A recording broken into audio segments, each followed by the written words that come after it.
जय श्री राधे। जय श्री राधे। श्री लाडली लाल की जय हो। श्रीमद् वृंदावन धाम की जय हो। श्री ब्रजमंडल धाम की जय हो। श्री गोवर्धन नाथ की जय हो। श्री यमुना महारानी की जय हो। पूज्य श्री बाबा महाराज की जय हो। सभी संत भक्तों की जय हो। जय जय श्री राधे श्याम। मेरी भोरी किशोरी परिवार के सभी पूज्य वैष्णवों को जय श्री राधे, जय श्री कृष्ण। आप सभी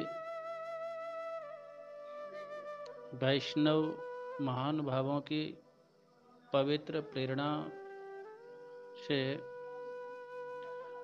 श्री लाडली लाल जी की अहेतु की कृपा से पूज्य संत महापुरुषों की करुणा से, पूज्य बाबा महाराज के परम अनुग्रह से हम लोग भावनात्मक रूप से ब्रज 84 कोस की परिक्रमा का दर्शन व श्रवण लाभ प्राप्त कर रहे हैं। सर्वप्रथम हम लोग श्री जी के नाम से इस यात्रा के द्वितीय सत्र का शुभारंभ करते हैं। जय वृंदावन धाम, जय जय श्री राधे। जय वृंदावन धाम, जय जय श्री राधे। महारानी को धाम, जय जय श्री राधे। श्यामा प्यारी को धाम, जय जय श्री राधे। जय जय श्री राधे। जय जय श्री राधे। श्याम प्यारी को धाम, जय जय श्री राधे। राधा रानी को गाम, जय जय श्री राधे। श्याम प्यारे को धाम, जय जय श्री राधे। जय जय श्री राधे। लाडली लाल की जय हो।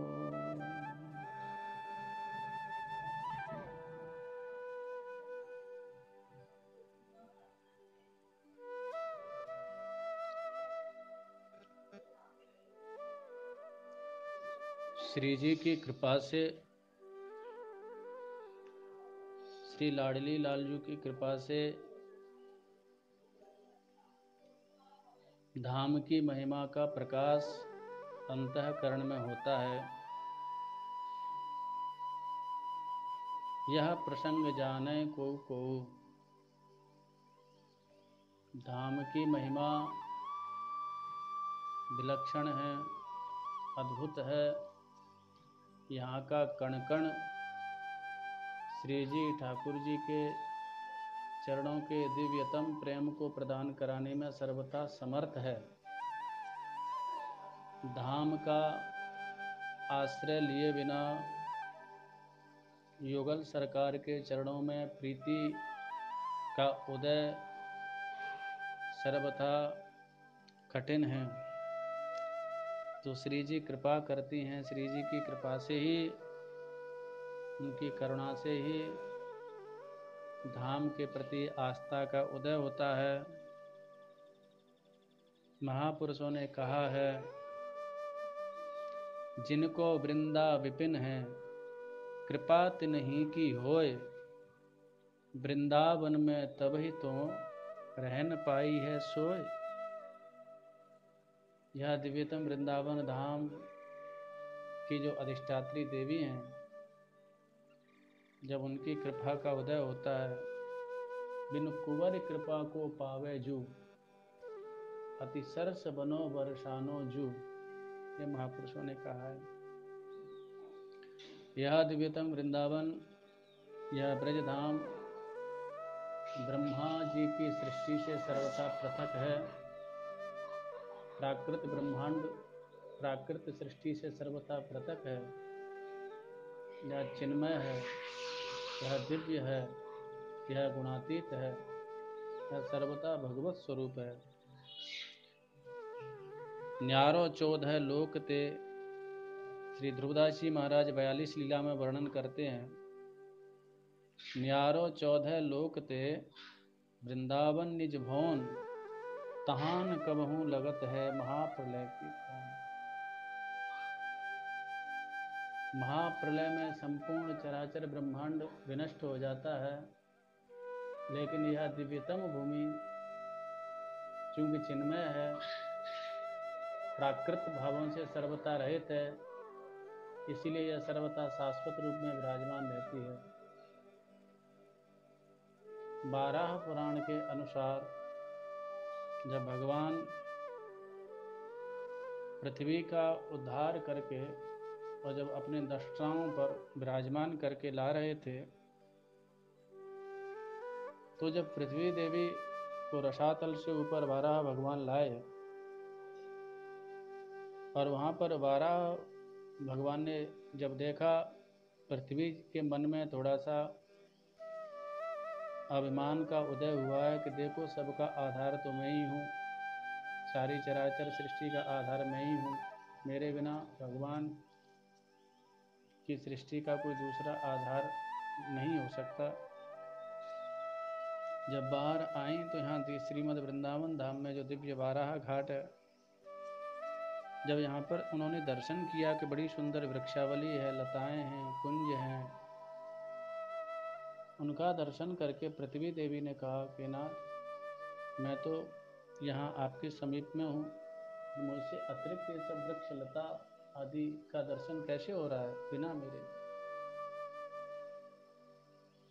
तो भगवान ने कहा कि देवी, यह तो मेरा नित्य चिन्मय धाम श्रीमद् वृंदावन धाम है, ब्रजमंडल धाम है।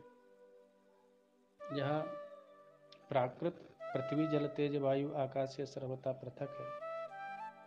न तो यह ब्रह्मा की सृष्टि में आता है तो उनके द्वारा निर्मित हो, न ही इसका प्रलय में भी ध्वंस होता है। इस भाव को श्री वृंदावन के लक्षण अद्भुत रसिक महापुरुष श्री हरिराम व्यास जी महाराज ने अपनी वाणी में व्यक्त किया है। वृंदावन की शोभा निरखत, मेरे नैन सिरात, वृंदावन वृंदावन वृंदावन वृंदावन। रवि तरफणे पर नहीं विराट मह, नहीं संध्या नहीं प्रात, राधा मोहन के निज मंदिर,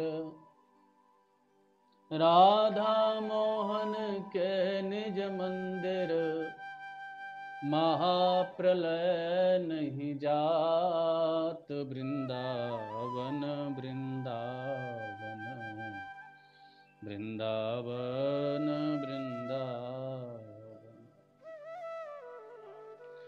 वृंदावन की शोभा निरखत, वृंदावन की शोभा निरखत, मेरे नैन सिरात, वृंदावन वृंदावन वृंदावन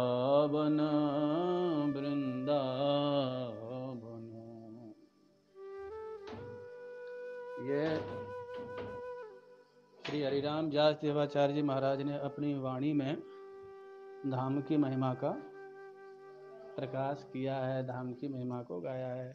तो ऐसे अद्भुत धाम का आश्रय लेकर के हम की महिमा का गान कर रहे हैं। साक्षात धाम का वास प्राप्त है तब तो कहना ही क्या, साक्षात कदाचित प्राप्त नहीं है तो भावनात्मक रूप से हम धाम का आश्रय ले सकते हैं। पिछली बार यात्रा के क्रम में हम लोगों ने श्रीमद वर्षाना धाम से यात्रा का शुभारंभ किया था और अब उस यात्रा के क्रम को हम आगे आरंभ करते हैं। पिछली बार के क्रम में बरसाना का प्राकट्य, ब्रह्माचल की अद्भुत महिमा, मानगढ़ की महिमा, ब्रह्माचल पर जो 4 शिखर हैं उनमें मानगढ़, दानगढ़, विलासगढ़, भानुगढ़, जैसे ब्रह्मा जी के 4 मुख हैं वैसे ही ब्रह्माचल पर्वत की 4 शिखर हैं। तो उन चारों शिखरों को ब्रह्मा जी के मुखमंडल के रूप में दर्शन किया गया है। मानगढ़ की महिमा का हमने श्रवण किया, प्रणाम किया। भानुगढ़ की महिमा का हमने वंदन किया, श्रवण किया।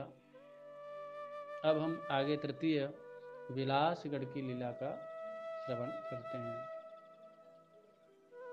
विलासगढ़ वहीं से भावना के रूप में आप लोग दर्शन करें। ब्रह्माचल पर्वत के एक शिखर पर बड़ा ही दिव्य लता वृक्ष आदि से युक्त दिव्य वृक्षावली है, दिव्य लताएं हैं, दिव्य सघन कुंज हैं, दिव्य निकुंज हैं।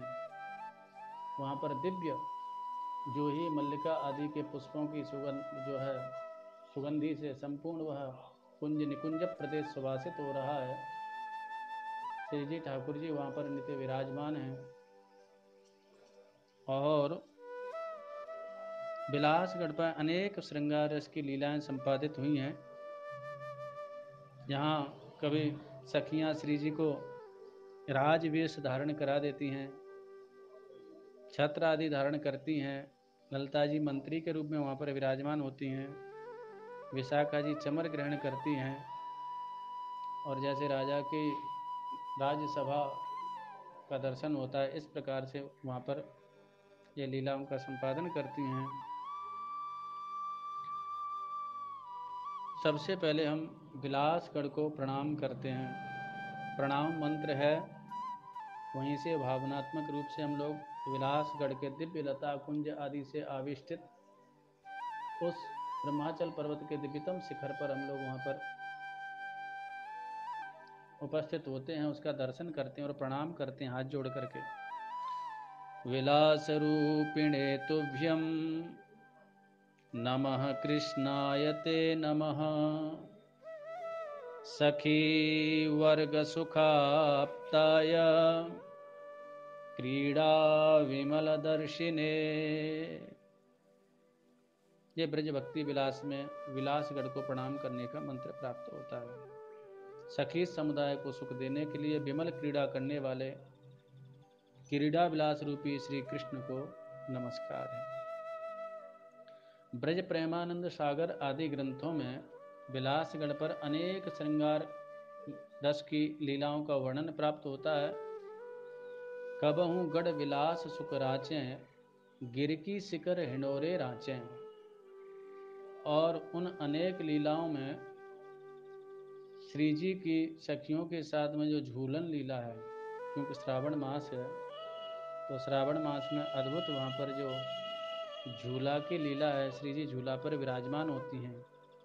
अनेक महापुरुषों ने इस लीला को गाया है, आज भी वहाँ पर दर्शन करते हैं। भाद्रपद में इस लीला का वहाँ पर मंचन होता है। 2 बहुत बड़े बड़े खम्भे हैं, उनके मध्य में बहुत सुंदर झूला वहाँ पर विराजमान किया जाता है और उस झूले पर श्री जी ठाकुर जी विराजमान होते हैं और सखियाँ आनंद से श्री जी ठाकुर जी को वहाँ पर झूला झुलाती हैं। और मधुर वहाँ पर गान करती हैं। सुंदर शुक पिक आदि पक्षी वहाँ पर विराजमान हैं। वह अपनी मधुर शैली में श्री जी ठाकुर जी की मधुर यश का गान करते हैं। राधा यशो मुखर मत कगावली के, श्री जी ठाकुर जी के दिव्य यश का वह शुक पिक आदि पक्षीगण गान करते हैं। सखियाँ दिव्य गीत गान करती हैं और उनको झूला झुलाती हैं। पूज्य श्री बाबा महाराज की अद्भुत रचना है। झूला झूलें यमुना के किनरिया, राधा संग सांवरिया। झूला झूलें यमुना के किनरिया, राधा संग सांवरिया।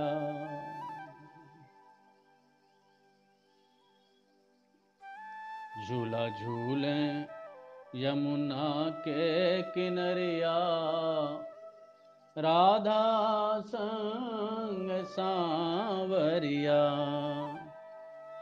किसी काल में श्री जमुना जी की एक धारा बरसाना और गोवर्धन से होकर के भी बहती थी, ऐसा महाप्रभु वल्लभाचार्य जी ने लिखा है।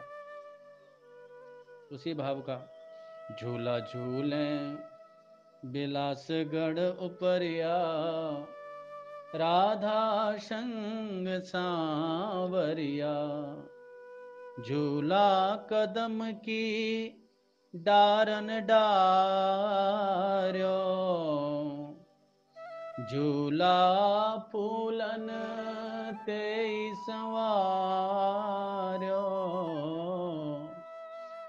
ठंडी बह रही व्यार पुरवैया, राधा संग सांवरिया। झूला झूलें यमुना के किनरिया, राधा संग सांवरिया। चोटी श्यामा जो की लहरे, पटुका गिरधारी को पहरे, पटुका गिरधारी को पहरे। राधा रानी की उड़ती चुनरिया, राधा संग सांवरिया। झूला झूलें यमुना के किनरिया, राधा संग सांवरिया। मोरा पंखन कोल पसारे, झूमे नाचे हैं मतवारे। पियू पियू बोले रे पपैया, राधा संग सांवरिया। झूला झूलें यमुना के किनरिया, राधा संग सांवरिया। कारे कारे वादर आए, कारे कारे वादर आए। उमड़ घुमड़ कर ऊपर छाए, कैसी चमक रही है बिजुरिया, राधा संग सांवरिया। झूला झूलें यमुना के किनरिया, राधा संग सांवरिया। तो यह झूला की अद्भुत लीला विलासगढ़ पर संपन्न होती है और इसका मंचन अभी भी भाद्रपद मास में विशेष रूप से यह तो उत्सव का मास होता है और इस समय उत्सव में इसका दर्शन होता है। कबहू गढ़ बिलास शुकराचें, गिरकी शिखर हिडोरी रांचे। ये विलासगढ़ की लीला का हम लोगों ने दर्शन किया, श्रवण किया। इसके पश्चात हम दानगढ़ की ओर बढ़ते हैं। ब्रह्माचल का चतुर्थ शिखर है दानगढ़। वर्षाना में दान लीला दो जगह होती है, सांकरी खोर और विलासगढ़। विलासगढ़ से विपरीत दिशा में दानगढ़ है। तो सांकरी खोर और दानगढ़ में ये दान लीला होती है। रतिदान या दिव्य दधि दान। तो सबसे पहले हम दानगढ़ को प्रणाम करते हैं और उसके बाद में दानगढ़ की महिमा का श्रवण करते हैं। वहीं से भावनात्मक रूप से हाथ जोड़ करके दानगढ़ को प्रणाम करेंगे। दानवेशधरायैव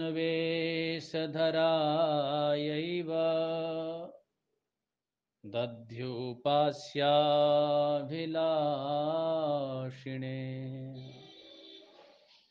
राधा निर्वित्सितायैव कृष्णाय सततं नमः। कृष्णाय सततं नमः। अर्थात श्री राधा रानी के द्वारा प्रताड़ित दधि दुग्ध के इच्छुक दान बिहारी लाल को प्रणाम है। यहाँ एक अद्भुत पद प्राप्त होता है। श्याम सुंदर दधि का दान, दधि के दान की याचना तो यहाँ पर करते ही हैं, इसी के साथ श्रृंगार रस की लीला का जब चिंतन करते हैं तो दिव्य रति के दान की भी याचना यहाँ पर श्याम सुंदर करते हैं। श्री जी के चरणों का स्पर्श करके वो दान की याचना करते हैं। श्री जी से कहते हैं, राधे आप तो बड़ी दानी हैं, महादानी हैं। वर्षाना की पवित्र भूमि में जो भी आया वो खाली नहीं गया। राधा रानी को इस पद में महादानी कहा गया है। महादानी का तात्पर्य होता है बहुत बड़ा दानी। इतना बड़ा दानी जो पात्र और अपात्र का भी विचार नहीं करता, अति उदारता पूर्वक जो है अर्पित करता है, वो दान देता है। पात्रा पात्र विवेके न देश कालाद्युपेक्षणात् वदान्यत्वं विदुर्धीरा औदार्य वचसा परे। यह श्री पाराशर भट्टाचार्य जी ने औदार्य शब्द की व्याख्या की है। इसका तात्पर्य यह होता है कि पात्र और अपात्र का विचार किए बिना ही, देश और काल की उपेक्षा के बिना ही कि ये पात्र है कि अपात्र है, कि उत्तम देश में देना चाहिए या उत्तम काल में देना चाहिए, देश काल आदि की अपेक्षा से रहित होकर के, पात्र अपात्र आदि की अपेक्षा से रहित होकर के, जिसका विरध ही है, जिसका वर ही है, जिसका स्वभाव ही है देने का, उसको उदार कहते हैं। तो ऐसी उदार शिरोमणि श्री जी हैं। एक लीला का वर्णन प्राप्त होता है। जब श्री जी का विवाह नंद नंदन के साथ में होता है और श्री जी नंद गांव में जब पधारती हैं तो नंद गांव में श्री जी वहाँ पर कुछ दिन रहीं। उसके पश्चात पुनः वर्षाना पधारी वृषभानु बाबा के यहाँ। तो वृषभानु बाबा ने कहा कि पुत्री, वहाँ किसी प्रकार का कोई कष्ट तो नहीं है, नंद गांव में कोई दुख तो नहीं है। नंद बाबा बड़े लाड़ प्यार से रखते हैं। श्री जी ने कहा कि बाबा, नंद बाबा का बड़ा लाड़ प्यार है, बिल्कुल आप ही की भांति उनका वात्सल्य प्राप्त होता है, किसी प्रकार का अभाव नहीं है, बड़ा स्नेह, बड़ा यशोदा मैया का लाड़ प्यार प्राप्त होता है। लेकिन बाबा हमारी एक प्रार्थना है, आप कुछ पात्र जो हैं, कुछ बर्तन जो हैं, कुछ पात्र नंदगांव में भेज दीजिए नंद बाबा के यहाँ। बोले पुत्री क्यों? बोले बाबा हमने प्रातः काल की वेला में देखा नंद बाबा के द्वार पर अनेक अनेक भिक्षुक और याचक आते हैं। नंद बाबा अति उदारता पूर्वक सबको प्रसाद वितरण करते हैं और कहते हैं कि भाई जिनके पास में पात्र हैं वो अपने अपने पात्रों में ले जाओ और जिनके पास में पात्र नहीं है वह पात्र लेकर के आओ, अपने अपने पात्रों में खूब प्रसाद लो। तो बाबा जिनके पास में पात्र होते हैं वो तो प्रसाद प्राप्त कर लेते हैं, परंतु जिनके पास में पात्र नहीं होते हैं वो निराश होकर के चले जाते हैं। हमारी अभिलाषा है कि जिनके पास में पात्र हैं वो तो प्रसाद प्राप्त करें ही, और जिनके पास में पात्र नहीं है उनको पात्र भी प्रदान किया जाए और प्रसाद भी प्रदान किया जाए।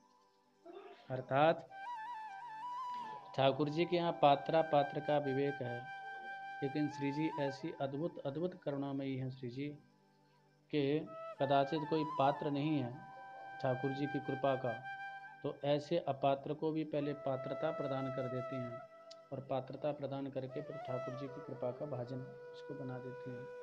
इसलिए उनको महादानी कहा गया है। पात्रा पात्र विवेकेन देश कालाद्युपेक्षणात् वदान्यत्वं विदुर्धीरा औदार्य वचसा परे। इसलिए सारा संपूर्ण त्रैलोक्य को अपनी कृपा करुणा से जो पालित पोषित करते हैं, ऐसे स्वयं श्याम सुंदर भी श्री जी के महादानीपन का की महिमा का वर्णन करते हैं और श्री जी के चरणों में उनकी कृपा की याचना करते हैं। श्री गोविंद स्वामी जी का पद है। महादानी वृषभानु किशोरे तुब कृपावलोकन दान दे रे। त्रसित लोचन चकोर मेरे तुम बदन इंदु किरण पान दे रे। सब विधि सुघर सुजान सुंदरी सुनिल विनती कान दे रे। गोविंद प्रभु पिय चरण परसे कहो जाचक को तुम मान दे रे। ये गोविंद स्वामी जी का पद है। गोविंद स्वामी जी कहते हैं प्रभु प्रिय चरण पर, श्री जी के चरणों का स्पर्श करके कहते हैं जाचक को मान दे रही। मैं जाचक हूँ, मैं याचना कर रहा हूँ, आप मुझे जो अपना दिव्य कृपा प्रसाद प्रदान करें। तो ऐसी श्री जी का औदार्य। और श्याम सुंदर कहते हैं कि हमारे नेत्र अति तृषित हैं, प्यासे हैं, इसीलिए आप अपने मुखमंडल का दर्शन प्रदान करें और हमारी विनती को आप समझें। यह कहकर के श्याम सुंदर चरणों में गिर गए और बोले आप हमारा मान रख लो, सबके सामने हम आपके चरणों में हैं, अब आप मान तोड़ दो और हमको रसदान दो। यह दानगढ़ की लीला है। इसी प्रकार से दधिदान की लीला का भी वर्णन प्राप्त होता है। तो ये दानगढ़ की लीला का हमने स्मरण किया। इस प्रकार से चारों गणों की लीला का स्मरण हम लोगों ने किया।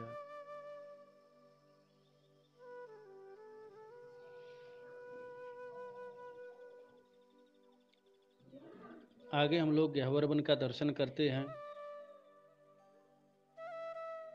गह्वर वन क्योंकि ये ब्रजभूमि वनात्मिका है, अनेक दिव्य वन हैं। इसमें श्री नारायण भट्ट गोस्वामी जी ने लगभग 137 वनों का वर्णन किया है, जिसमें 12 महावन हैं, 12 उपवन हैं, 12 प्रतिवन हैं। प्रकार से 48 विशिष्ट वनों का वर्णन किया है। उन्हीं में गह्वर वन, जो कि ब्रह्माचल की तलहटी में विद्यमान जो वृक्षावली है, उसको गह्वर वन कहते हैं।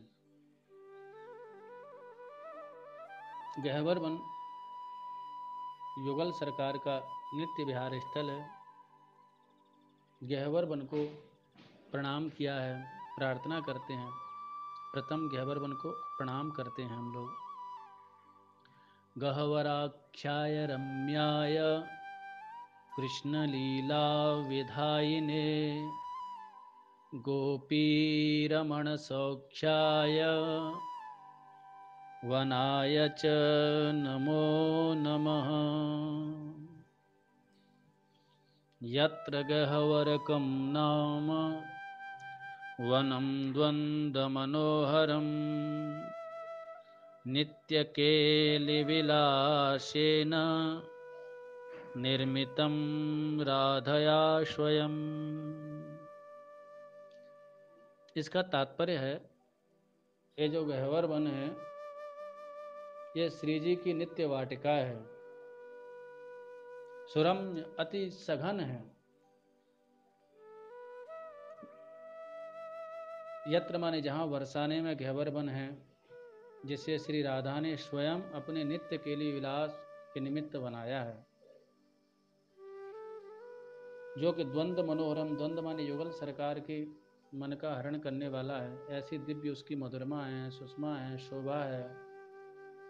ऐसे श्री जी के द्वारा स्वयं निर्मित गह्वर वाटिका को हम प्रणाम करते हैं। ये श्री जी की नित्य विहार स्थली है। नित्य विहार का तात्पर्य जहाँ एक क्षण के लिए भी वियोग नहीं है। नित्य निरंतर युगल सरकार यहाँ पर विराजमान रहते हैं और अनेक संत और महापुरुषों को गह्वर वन में श्री जी और ठाकुर जी की दिव्यतम लीला की अनुभूति होती है। महाप्रभु वल्लभाचार्य जी की बैठक है गह्वर वन में। श्री राधा सरोवर है गह्वर वन में। महाप्रभु वल्लभाचार्य जी जब श्रीमद् भागवत जी का अनुष्ठान गह्वर वन में कर रहे थे, तो वहाँ उन्होंने देखा एक विशालकाय अजगर पड़ा हुआ है। उसके शरीर में अनेक चींटियां लगी हुई हैं, उसको खा रही हैं, उसके मांस को खा रही हैं। महाप्रभु जी ने देखा, ये तो कोई भीषण यातना को प्राप्त कोई जीव है। इसका पूर्वकृत ऐसा क्या है जिसके कारण से यह इस भीषण यातना को प्राप्त है। महाप्रभु जी ने ध्यान करके देखा तो पता चला ये पूर्व में कोई बहुत बड़ा मठाधीश था। अनेक चेला बनाए, अनेक शिष्य बनाए इन्होंने, और बस शिष्यों से पैसा ही ऐंठा। हरहि शिष्य धन शोकन हरहि, सो गुरु घोर नरक महा परहि। और उन शिष्यों के परमार्थ का प्रकाश नहीं किया, उनको साधन की शिक्षा नहीं दी, उनको भजन की शिक्षा नहीं दी, केवल पैसा ऐंठा। और वो शिष्य भी इसी प्रकार से थे, कोई साधन से मतलब नहीं, कोई भजन से मतलब नहीं, केवल उदर पोषण के लिए उन्होंने आवेश धारण कर रखा था। तो उस दैवीय द्रव्य के दुरुपयोग के कारण से उन गुरु को विशाल अजगर की योनि प्राप्त हुई, और वो शिष्य जितने थे वो सब छोटे छोटे कीड़े बने, चींटी बने, और वो आज गुरु जी के ही मांस को खा रहे हैं। तो गुरु जी ने पहले उनका धन आदि अपहरण किया था। तो ऐसी दुर्गति को प्राप्त उस जीव को देख करके महाप्रभु वल्लभाचार्य जी के हृदय में दया का भाव उदित हुआ, और महाप्रभु जी ने उसके कल्याण के निमित्त श्रीमद् भागवत का पारायण वहाँ पर किया, और उसके फलस्वरूप उसका कल्याण हुआ। तो ये गह्वर वन की लीला है। श्री अली किशोरी जी प्रसिद्ध महापुरुष हुए, वहाँ पर गह्वर वन में ही श्री जी ने उनको दर्शन दिया था। तीव्र विरह उनको व्याप्त था। उनकी पत्नी का नाम किशोरी था। अद्भुत है श्री जी का स्वभाव। केवल केवल मतलब कोई मतलब क्या कहा जाए, अद्भुत स्वभाव है। ऐसा को उदार जगमाही बिनु सेवा जो द्रव्य दीन पर, श्री राम सरिस को नहीं, जैसे विनय पत्रिका में गोसाई जी ने कहा, बिना सेवा के सहज में द्रवित हो जाती हैं। कोई पुकार मात्र से, कोई तनिक भी पुकारता है तो उस पर अपनी कृपा करुणा बरसाने लगती है। ये अली किशोरी जी महाराज गहवर की वाटिका से होते हुए जा रहे थे। उनकी पत्नी का नाम किशोरी था। तो पहले ही उनका शरीर पूरा हो चुका था, इसलिए तीव्र विरह से व्याप्त होकर के किशोरी किशोरी किशोरी इस प्रकार से पुकार रहे थे। उस पुकार में एक आर्तता थी। जैसे ही भोरी किशोरी स्वामिनी जी ने यह सुना तो सुनते ही उनका हृदय करुणा से द्रवित हो गया और उन ललिता जी से कहा, ललिता जी जाइए, देखो ये हमको कौन पुकार रहा है। ललिता जी ने कहा, नहीं, यह तो किसी और को पुकार रहा है, इसकी पत्नी का नाम किशोरी था। बोले नहीं नहीं, ये किशोरी नाम शाश्वत रूप से हमारा ही है, इसलिए हमको ही पुकार रहा है। जाओ इसके ऊपर कृपा करो, इनके ऊपर करुणा करो। श्री अली किशोरी जी के ऊपर श्री जी ने गहवर वन में कृपा की और उनको श्री वंशी अली जी का अनुगत्य प्रदान किया। तो ये गहवर वन की लीला है। पूज्य श्री बाबा महाराज कहते हैं कि गहवर वाटिका है श्री जी की, यहाँ एक न एक पुष्प, दिव्यतम पुष्प महकता ही रहता है। अनेक पुष्प यहाँ पर विराजमान रहे हैं। पूज्य बड़े बाबा महाराज, पूज्य श्री मोनी जी महाराज, पूज्य श्री पंडित हरिश्चंद्र जी महाराज, पूज्य श्री बाबा महाराज, ऐसे विलक्षण कोई न कोई महापुरुष, कोई न कोई श्री जी की वाटिका का पुष्प वहाँ पर महकता ही रहता है, जिसकी सुवास से सारा धाम सुवासित होता है और अनेक साधक, अनेक भक्त अपने साधना में जीवन को उन्नत करते हैं, प्रशस्त करते हैं। तो ऐसी यह दिव्यतम वाटिका है। इस वाटिका का नित्य विहार स्थली का हमने दर्शन किया। ये गहवर वन है। श्री अली किशोरी जी को यहीं पर श्री जी के दर्शन हुए और अनेक भक्तों की अनुभूतियां हैं। श्री अली किशोरी जी का प्रसिद्ध पद है, श्री जी के नाम के प्रति उनकी अद्भुत निष्ठा है। आधो नाम तारी हैं श्री राधा, जुग अक्षर की महिमा को कह, गावत वेद पुराण अगाधा। राके कहें रोग सब मिटिए, धाके कहें मिटे सब बाधा। अली किशोरी प्राण जीवन धन, लागी रहत समाधा। आधो नाम तारी हैं श्री राधा। ये श्री अली किशोरी जी का दिव्य पद है और अली किशोरी जी ने श्री जी की कृपा का साक्षात्कार यहाँ गहवर वन में किया था। गहवर वन के ही ऊपर एक शिखर पर मोर कुटी का दर्शन होता है। मोर कुटी में श्याम सुंदर मयूर बन करके आते हैं और श्री जी को रिझाते हैं।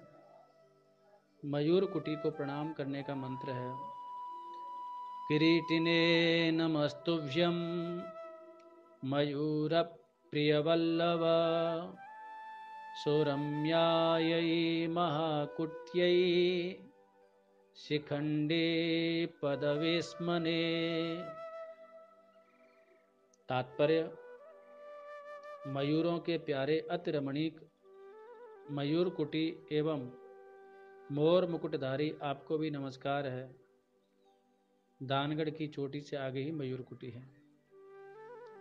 यहाँ एक तो लीला यह है कि मोर कुटी में दोनों युगल सरकार मयूर बनकर के नृत्य करते हैं। दूसरी लीला यह भी प्राप्त होती है कि माननीय श्री राधा को रिझाने के लिए श्री कृष्ण ने मयूर का रूप धारण किया। कान्हा मोर बन आयो, कान्हा मोर बन आयो।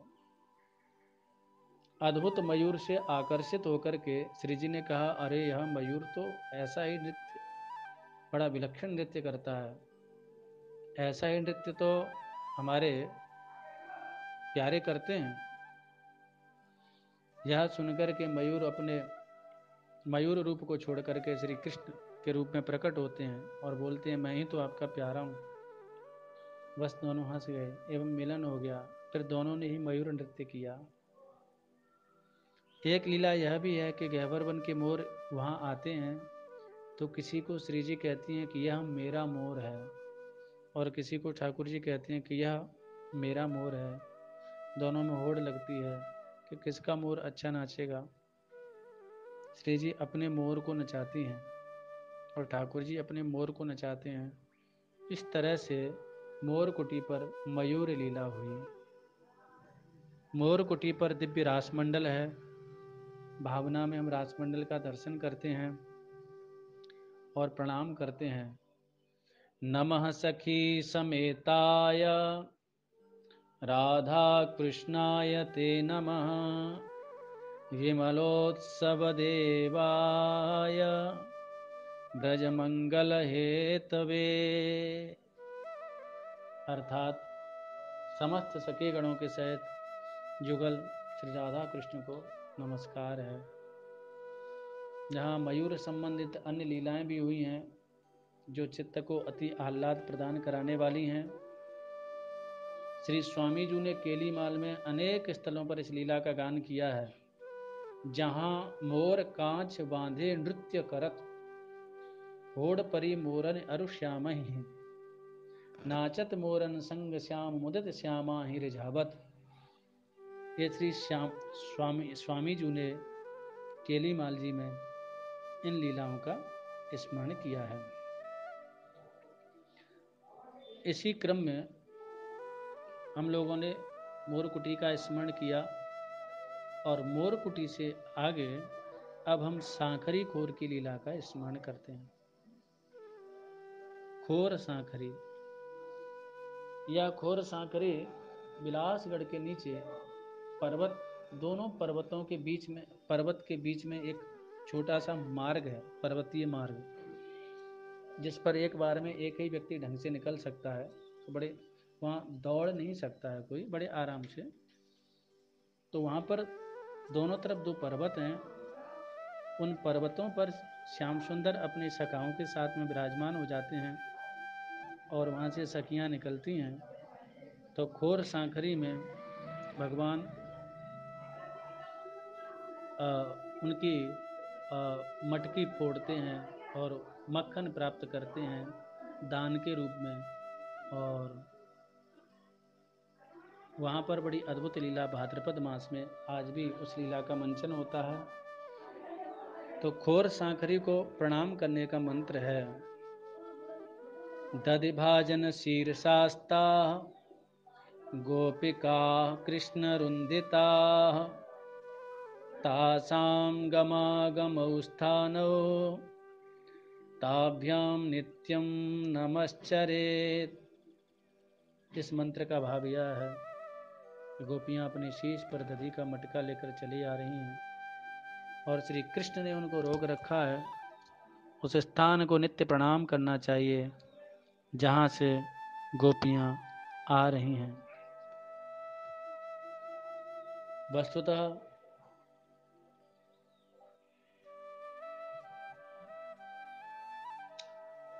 गोपियाँ जब दधी लेकर के जाती हैं, क्योंकि श्याम सुंदर में इतनी तन्मय है, तो उनके चित्त में आता है, उनका तो सर्वथा चित्त श्याम सुंदर में ही अर्पित है।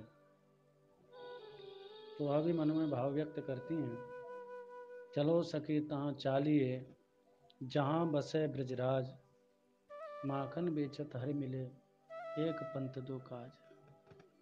तो इसीलिए इस मार्ग से होकर के आती हैं। वहाँ प्रथम ही श्याम सुंदर गोचारण लीला में आकर के विराजमान होती हैं और दधी का दान प्राप्त करती हैं।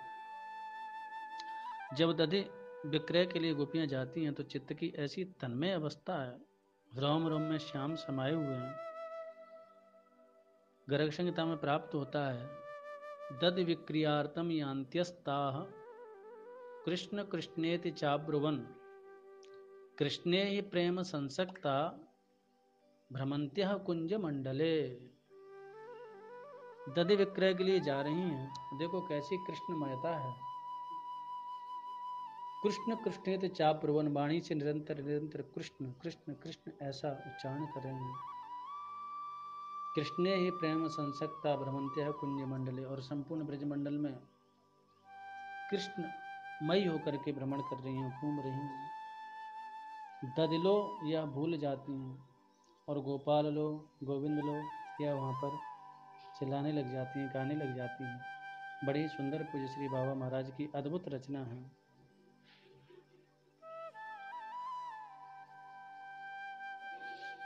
गोविंद गोपाल मोहन मुरारी, राधा रसिक श्याम राधा विहारी।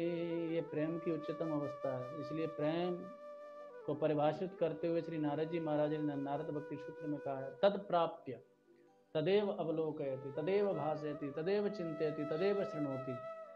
यह प्रेम की विलक्षणता होती है। वह दिव्य युगल प्रेम जिनको प्राप्त हो जाता है, सामान्य अर्थ काम आदि के आग्रह आकर्षण को तो छोड़ दीजिए, वह तो ऐसा तन्मय हो जाता है कि तद प्राप्य तदेव अवलोकयति, अपने केवल आराध्य को देख रहा है, आराध्य का ही दर्शन कर रहा है, आराध्य को ही सुन रहा है, आराध्य में ही रम जाता है। दद बेचने के लिए जा रहे हैं।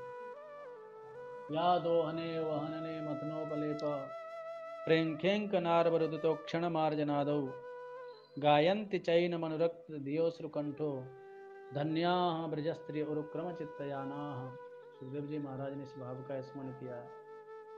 किसी भी कार्य में प्रवृत्त हैं, लेकिन गोपियों का चित्त, उनका मन, उनका अंतःकरण सर्वथा कृष्ण में अर्पित है।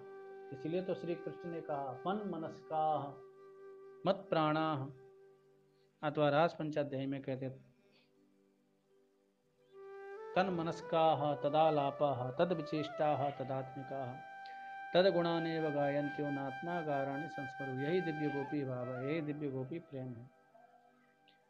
तो दधी की मटकी सिर पर लेकर के जा रही हैं, और दधी लो यह भूल जाती है, क्योंकि रोम रोम में कृष्ण समाये हुए हैं। गोविंद गोपाल मोहन मुरारी, राधा रसिक श्याम राधा बिहारी।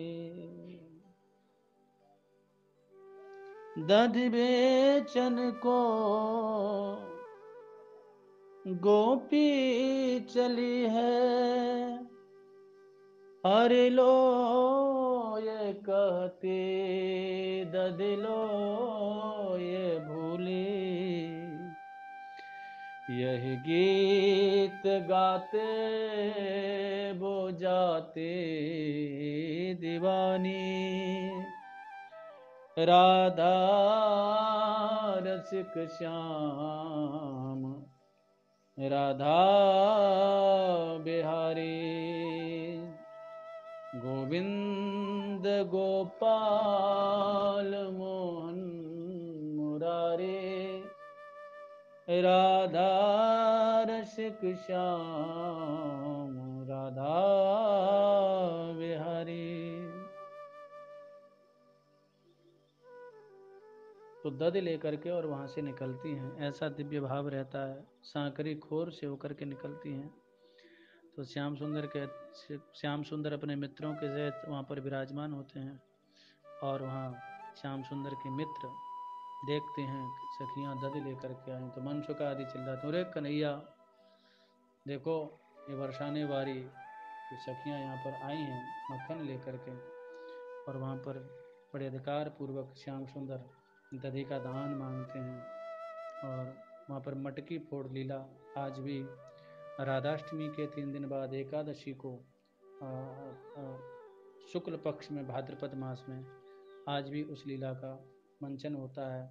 उस दिन वहाँ नंदगांव से श्याम बलराम आते हैं, और चिकचोली गांव से जो वहाँ के ग्वालवाल सखी वेश में ही, सखी भाव में ही एक दिव्य मटकी माखन से भरी हुई लेकर के वहाँ पर जाते हैं, और श्याम और बलराम वहाँ पर नंदगांव के ग्वाल वालों के सहित आकर के कहते हैं कि तुम दही लेकर कहाँ जा रही हो। सखियाँ कहती हैं कि दही क्या तुम्हारे बाप का है, ऐसे पूछ रहे हो जैसे तुम्हारे नंद बाबा का है, दधी तो हमारा है ना। वहाँ से श्याम सुंदर बातें करते हुए चिकचौली की ओर आते हैं और यहाँ छतरी के पास उनकी दधी की मटकी फोड़ देते हैं। जहाँ मटकी गिरी है वह जगह आज भी चिकनी है और सबके लिए दर्शनीय है। अनेक भक्त वहाँ दर्शन करते हैं। वहाँ श्री ठाकुर जी के हथेली व लाठी के चिन्ह भी विराजमान हैं। ये सब 5000 वर्ष पुराने चिन्ह हैं। यह सांकरी गली दान के लिए पूरे ब्रज में सबसे ज़्यादा प्रसिद्ध है और इसकी बड़ी ही महिमा है। सभी आचार्यों ने सांकरी खोर की दिव्य लीला को गाया है। तो सांकरी खोर की लीला का हमने स्मरण किया, सांकरी खोर का चिंतन किया और अब श्री वृषभानु सरोवर, श्री पीली पोखर का स्मरण हम लोग करते हैं।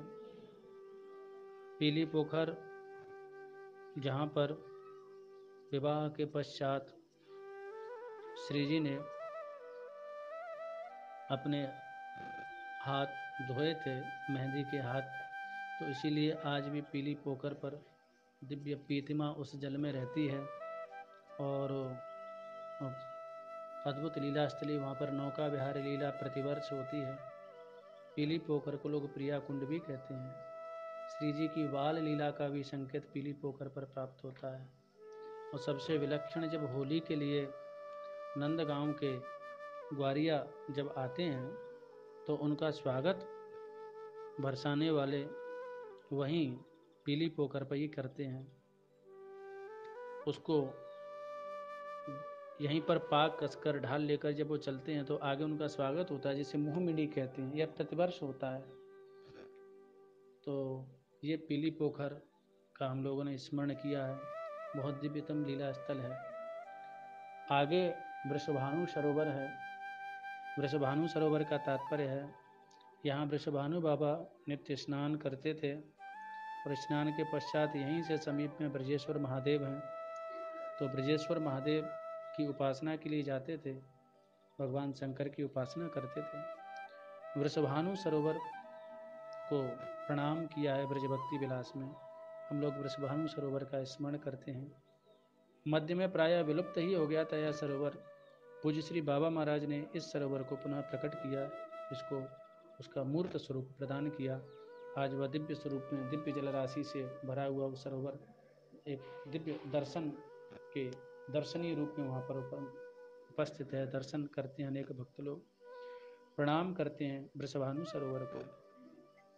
निर्धूत किल्बिषायैव गोपराजकृतायते वृषभानु महाराज कृताय सरसे नमः।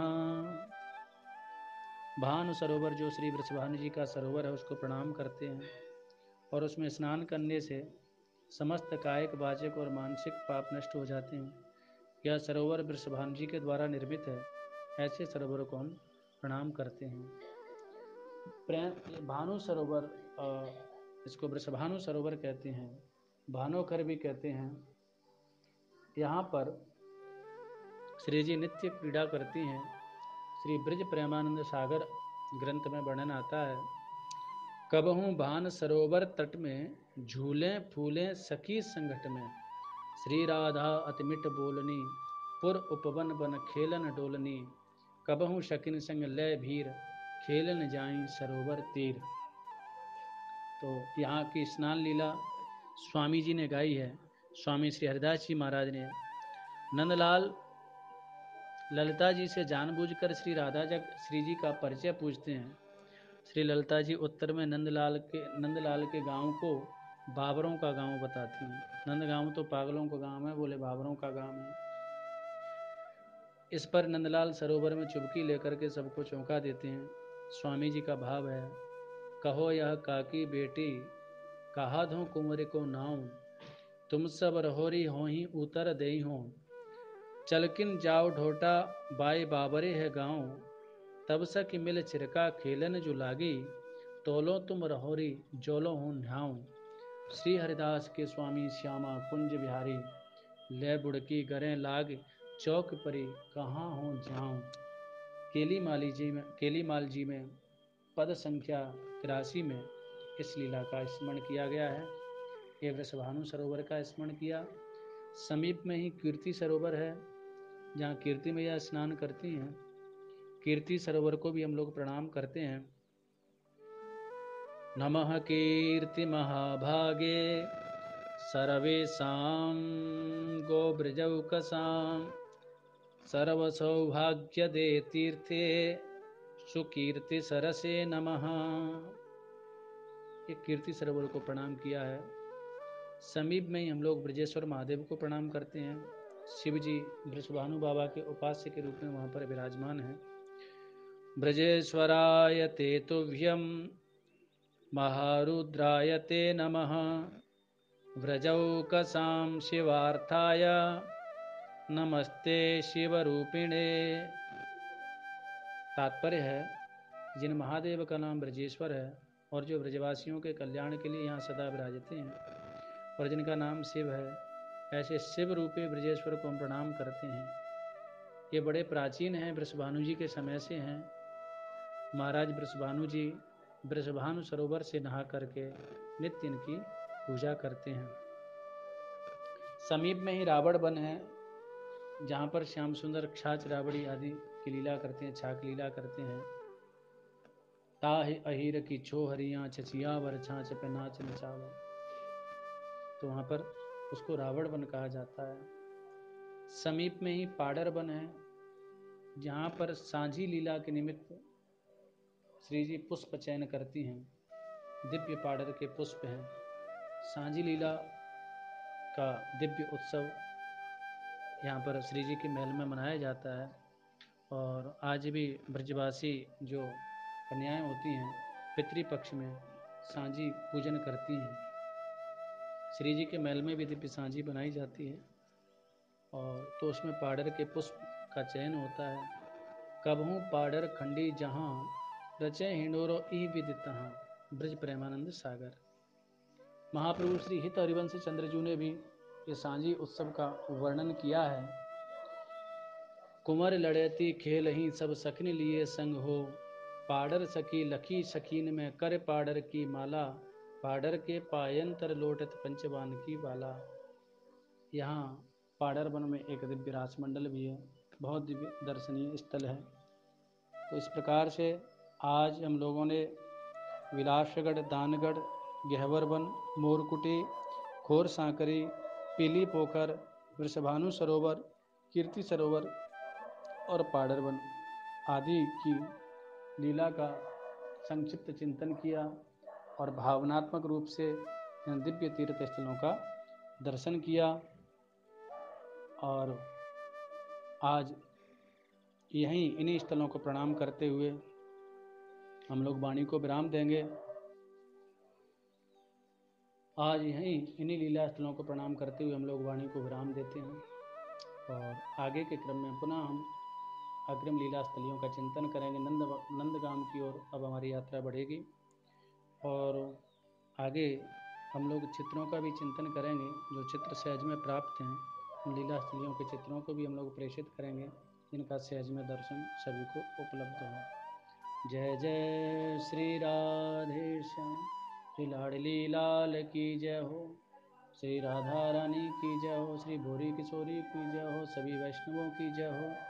जय जय श्री राधे श्याम।